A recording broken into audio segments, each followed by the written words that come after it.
بارے میں تو کیا خوب فرمایا کہ حسین مجھ سے ہے اور میں حسین سے ہوں، حسین مجھ سے ہے اور میں حسین سے ہوں۔ اور ایک اور حدیث ہے جس میں نبی کریم صلی اللہ علیہ وآلہ وسلم یہ ارشاد فرماتے ہیں کہ یا اللہ کہ یہ حسین میرے بیٹوں میں سے میرا ایک بیٹا ہے، جو اس کے ساتھ دوستی رکھے گا اللہ تو بھی اس کے ساتھ دوستی رکھ، اور جو حسین کے ساتھ دشمنی رکھے گا اے اللہ تو بھی اس کے ساتھ دشمنی رکھ۔ ایک دفعہ نبی کریم صلی اللہ علیہ وآلہ وسلم حضرت حسین علیہ السلام کو گود میں اٹھایا ہوا اور پھر رونا شروع ہو گیا۔ کیوں روئے؟ کیونکہ تھوڑی دیر میں مولا علی علیہ السلام کی خدمت میں حاضر ہوئے اور آپ صلی اللہ علیہ وسلم کو زاروں قطار روتا پایا تو پوچھا کہ اے یا رسول اللہ میرے والدین آپ کے قربان آپ کیوں رو رہے؟ آپ صلی اللہ علیہ وسلم نے ارشاد فرمایا کہ جب میں اپنے اس بچے کے ساتھ لاڈ کر رہا تھا، میں نے اس کو اٹھایا ہوا تھا کہ اتنے میں سیدنا جبرائیل علیہ السلام آتے ہیں اور وہ کہتے ہیں کہ یا رسول اللہ صلی اللہ علیہ وسلم آپ اپنے جس بچے سے جس نواسے سے اس قدر شدید محبت کر رہے ہیں، لاڈ کر رہے ہیں، کل آپ ہی کی امت اس کو بے دردی کے ساتھ شہید کر دے۔ پھر حضرت جبرائیل علیہ السلام نے آپ صلی اللہ علیہ وسلم سے فرمایا اگر آپ چاہیں تو میں آپ کو وہاں کی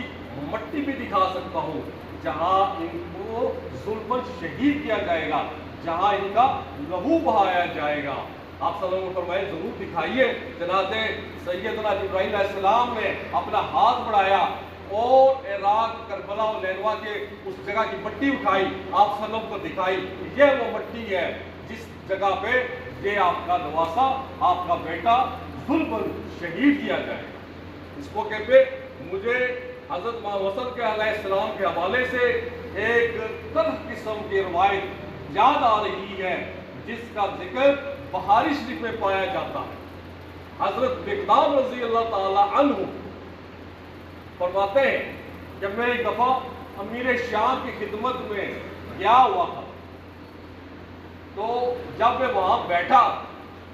تو کسی آنے والے نے اطلاع دی کہ سیدنا حسن علیہ السلام شہید ہو۔ تو یہ سن کر میں پریشان ہو گیا، لیکن وہاں کسی کے چہرے پہ کوئی تاثرات نہیں، یہاں تک کہ ایک بدبخت بولا، کہتا ہے کہ انگارہ تھا نعوذ باللہ جو بجھ گیا۔ کیا کہتا ہے؟ انگارہ تھا جو بجھ گیا نعوذ باللہ۔ تو یہ سن کر سیدنا مقدام رضی اللہ تعالیٰ عنہ ایک دم جوش میں آئے اور انہوں نے کہا کہ میرے ہوتے ہوئے تمہاری یہ جرت کہ تم مولا حسن علیہ السلام حضور صلی اللہ علیہ وسلم کے لاڈلے نواسے کے متعلق ایسی بکواس کرو۔ مجھے یہ بتاؤ میرے شام، کیا حضور صلی اللہ علیہ وسلم نے سونے کے برتنوں میں کھانا حرام نہیں قرار دے دیا؟ انہوں نے کہا بالکل قرار دے دیا۔ انہوں نے کہا بتاؤ تمہارے دربار میں سونے کے برتن کیوں استعمال ہو رہے ہیں؟ پھر انہوں نے پوچھا مجھے یہ بتاؤ کہ حضور صلی اللہ علیہ وسلم نے مردوں پر بلکہ تمام لوگوں پر جو درندے ہیں ان کی کھال حرام کی ہے، تو کیا تمہارے دربار میں لوگ درندوں کی کھال نہیں پہن رہے؟ یہ حرام کام نہیں کرتے؟ یہ سارے حرام کام تو تمہارے دربار میں ہو رہے، تو تم نعوذ باللہ مولا حسن علیہ السلام کے متعلق اتنی بڑی بکواس کر رہے ہیں۔ تو امیر شام شرما گیا۔ بہرحال اس کی وہ جگ ہنسائی تو ہوئی، لیکن آپ دیکھیں کہ اس وقت بھی چند ایسے گھٹیا قسم کے لوگ پائے جاتے تھے جو اہل بیت کے متعلق نعوذ باللہ کیسے گھٹیا قسم کے جذبات رکھتے ہیں۔ اور پھر میرے بھائیوں، مولا حسین علیہ السلام، جب کہ آپ سب کو معلوم ہے کہ حضرت امیر معاویہ رضی اللہ تعالیٰ عنہ کی فوت ہونے پر ان کے بیٹے یزید کو زبردستی مسلمانوں کا حکمران بنایا گیا، تو وہ شخص حکمران بنایا گیا جو فطرتاً ظالم تھا، جابر تھا، عیاش تھا، ایک ایسا دین جو دنیا کا واحد اور بہترین دین ہے، جس کے ماننے والے پوری مخلوقات میں سب سے افضل ہیں، خصوصاً اس دور میں جب کہ صحابہ کرام بھی موجود تھے، نیک تعبیر بھی موجود تھے۔ اس موقع پہ ایسے شخص کا حکمران بن جانا مسلمانوں کو کسی طور پر بھی گوارا نہیں تھا۔ یہ بہت بڑی بدقسمتی تھی اور المیہ تھا کہ ایک عیاش انسان، اسلامی فطرت سے مطابقت نہ رکھنے والا انسان، ایک ظالم اور جابر انسان، اس کو مسلمانوں کا حکمران بنا دیا گیا۔ چنانچہ کسی اور نے تو نہیں، لیکن مولا حسین علیہ السلام جن کی رگوں میں خون نبوت ہو رہا تھا، انہوں نے کسی طور پر بھی اس کو برداشت نہ کیا، اور آپ نے پوری بصارت، پوری بصیرت کے ساتھ اصحاب کی جو آپ کے قریبی تھے ان سے مشاورت کے بعد یہ فیصلہ کیا کہ ہم ضرور اس ظالم، اس جابر اور اس عیاش انسان سے جو کہ شراب نوش بھی ہے، ایسے انسان کو مسلمانوں کا خلیفہ ہرگز نہیں بننے دیں۔ چنانچہ انہوں نے اس مقصد کے لیے کوفہ والوں سے مدد چاہی، تو حقیقتاً کوفہ والوں نے دل کی اتھاہ گہرائیوں سے ان کو ویلکم کیا، لیکن جب وہ عراق تک پہنچے تو آپ کو معلوم ہے کوفہ اس وقت کے حکمران ابن زیاد اور یزید کی فوج کی ڈر کی وجہ سے مرعوب ہو گئے اور اپنے وعدے کو نبھا نہیں کر سکے، کیوں کہ ان پر حکمران کی دہشت بیٹھی تھی جو انہوں نے زبردستی بٹھائی تھی۔ بہرحال آپ سب جانتے ہیں کہ اس موقع پر بھی حضرت حسین علیہ السلام کسی طور پر بھی انہوں نے سمجھوتا نہیں کیا، وہ گھبرائے نہیں، اپنے مشن پر قائم رہے، اور یہاں تک کہ اپنے نیک اور اعلیٰ ترین مقصد کے حصول کے لیے آپ نے پیاروں کی جانوں کے نذرانے پیش کرتے رہے، دوست بھی قربان ہوئے، رشتہ دار بھی قربان ہوئے، اپنا بیٹا